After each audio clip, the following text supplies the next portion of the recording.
আচ্ছা, এখানে যে 53 কোয়েশ্চেনটি রয়েছে এটি হচ্ছে বাংলাদেশ ব্যাংক এডি 2016 এর কোয়েশ্চেন।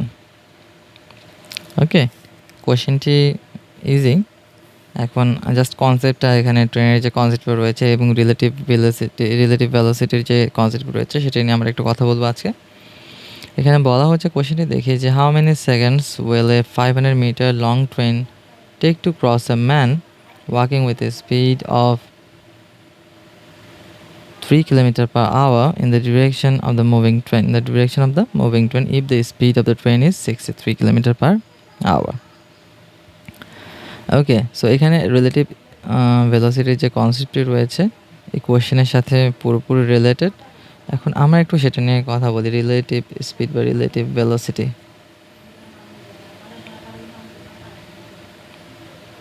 ওকে, রিলেটিভ ভেলোসিটি এটা সাধারণত কি, এটা দ্বারা কি বোঝাচ্ছে? আপেক্ষিক বেগ। আপেক্ষিক জিনিসটা কি? আপেক্ষিক হচ্ছে একটার সাপেক্ষে আর একটাকে কল্পনা করা হচ্ছে বা তুলনা করা হচ্ছে বা ধরা হচ্ছে, রিলেটিভ ব্যাপারটা। ওকে, রিলেটিভ ব্যাপারটা হচ্ছে এরকম।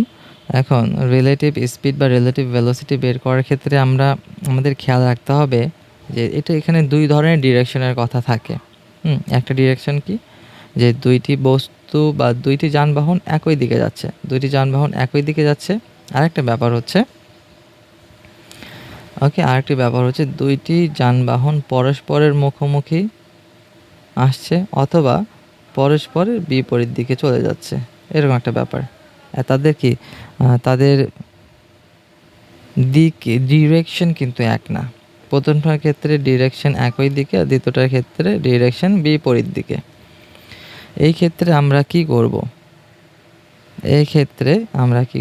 যখন রিলেটিভ ভেলোসিটি বের করতে হবে এবং আমাদের হচ্ছে একই দিকে যখন দুইটা বস্তু যাচ্ছে, এই ক্ষেত্রে আমাদের একটু চিন্তা করি যে একই দিকে যখন দুটি বস্তু যাচ্ছে, ধরেন আমি একটা বাসে রয়েছি বা আপনি একটা বাসে রয়েছেন, যে বাসটি হচ্ছে 60 কিলোমিটার পার আওয়ার বেগে যাচ্ছে, আর পাশে আরেকটি ট্রেন একই দিকে যাচ্ছে, আপনিও ঢাকার দিকে যাচ্ছেন, সেই ট্রেনটিও ঢাকার দিকে যাচ্ছে, সেটা হচ্ছে 80 কিলোমিটার পার আওয়ার বেগে। একই দিকে যাচ্ছেন, ঢাকার দিকে যাচ্ছেন আপনারা। এখন এই ক্ষেত্রে আপনি যখন বাসে আছেন 60 কিলোমিটার পার আওয়ার বেগে, আপনার কি মনে হবে যে ট্রেনটি আপনার থেকে কি 80 কিলোমিটার বেগে যাচ্ছে?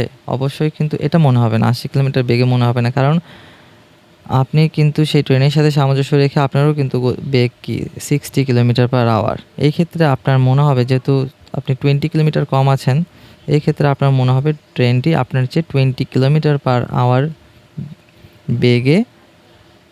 বেশি বেগে, ওকে, বা 20 কিলোমিটার পার আওয়ার বেগে সেই ট্রেনটি ঢাকার দিকে গমন করছে। ওকে, সো বেগটা কিন্তু কমে গেল। আপেক্ষিক জিনিসটা হচ্ছে এই রকম, যে বেগটা কমে যাচ্ছে।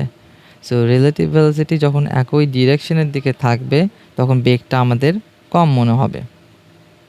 বেগটা কম মনে হওয়ার কারণে এখানে আমাদের ক্যালকুলেশন করার ক্ষেত্রে আমরা কি করব, এই রিলেটিভ স্পিড দুটো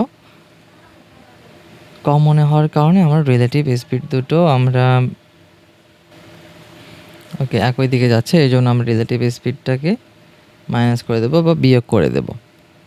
আবার আরেকটি ক্ষেত্রে যখন দুইটি যানবাহন বিপরীত দিকে যাতায়াত করছে তখন মনে হচ্ছে কি যে আচ্ছা একটা ট্রেন,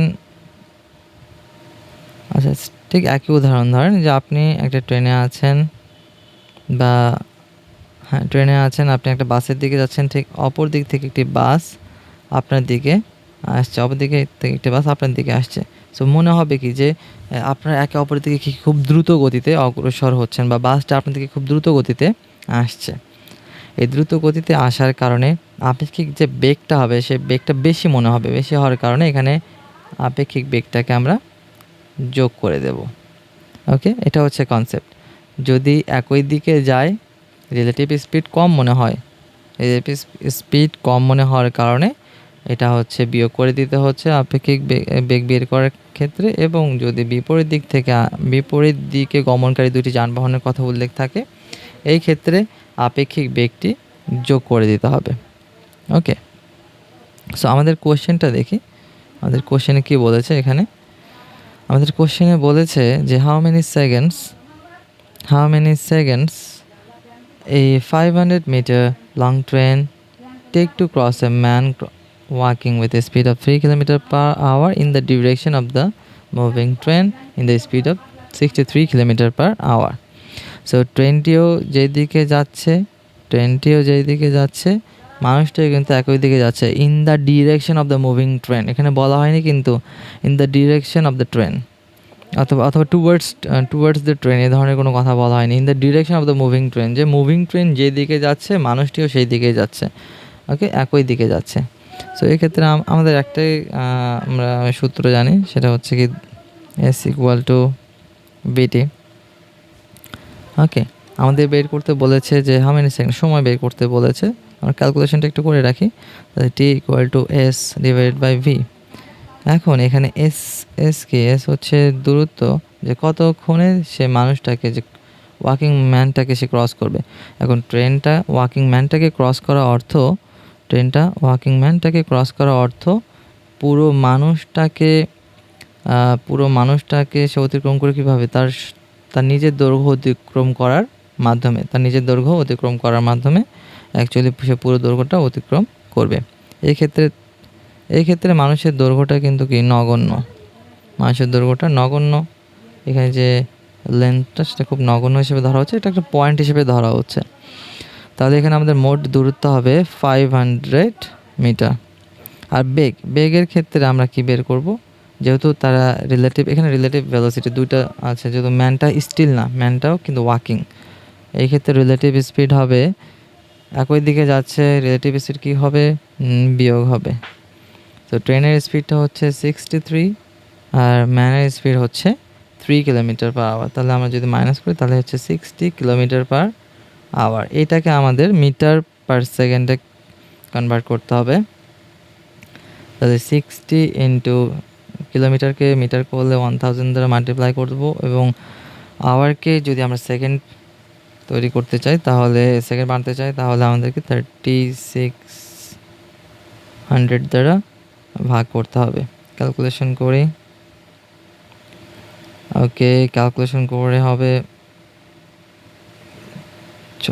6 এখানে অ্যাকচুয়ালি 10 থাকছে, 35, ওকে, ক্যালকুলেশন করলে হবে 50/3। সো এখানে বেগ হচ্ছে আমাদের 50/3। তো 503 উপরে চলে যাবে, নিচে 50, 0, 0, 5, 10 times 3 equal to 30 seconds. So 30 seconds is the right answer. So আবার বলি যে রিলেটিভ স্পিড বের করার ক্ষেত্রে যদি একই দিকে দুইটি যানবাহন যায়, তাহলে রিলেটিভ স্পিড বিয়োগ করতে হবে, এবং যদি বিপরীত দিকে যানবাহন গমন করে, বিপরীত দিকে ডিরেকশনের বিপরীতে, তাহলে আমাদের রিলেটিভ স্পিডটা যোগ করতে হবে।